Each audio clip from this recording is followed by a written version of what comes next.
Today's episode of Python Papi, we're back inside our small contracts project. Let's have a look at what we're going to be going over today.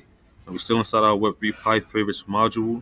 Yesterday we started a new section of that module, which is the encrypting the private key in Python.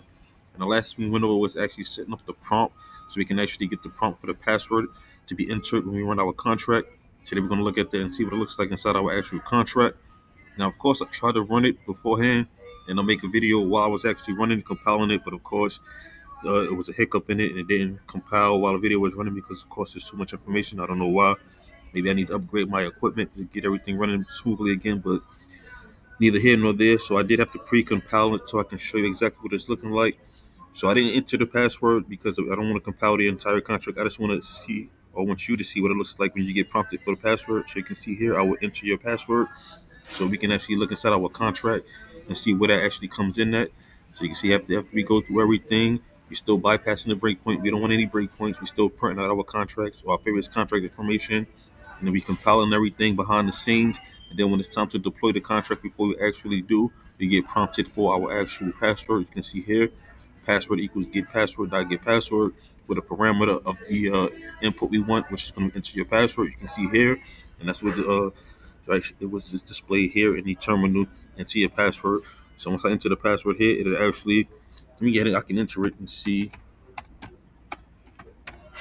I'll enter the password. I'm pretty sure it won't compile because the video is running. But yeah, that's how we would do it. We would enter our password. It would actually sign our contract for us, decrypting our private key, and deploying our contract for us. And that's the entire process. So that's what it looks like when we set up the password for our contract. And again, I just wanted to show you that what it looks like live in the contract. I wish I could have ran it for you.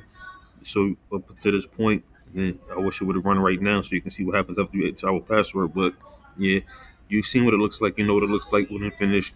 You know our contract gets deployed and our transaction is sent. So yeah. But yeah, that's pretty much that. We're still just now starting our new module, so we're gonna be moving forward. Of course, I will keep you posted every step of the way. For now, this is the Python Papi. Hold on, I think it compiled to me. I was about to click off it. Let's go back really quickly. So you can see it did compile all the way through after I entered the password. So you can see here we have our information, we have our text hash, we have done contract deployed to, and we do have a new contract here that was created. Let's go check Anvil and see if that's the same one. So this one is ending in 80883. And we'll check Anvil for the information of the receipt. So you can see here, contract created 80883. You can see today's date. So this is Monday, the 18th of August, 2025. And this is the timestamp. So after we signed our contract, you can see our private key was decrypted. It actually signed our contract for us, and it actually deployed our transaction for us to the Anvil blockchain, and that's how it's done.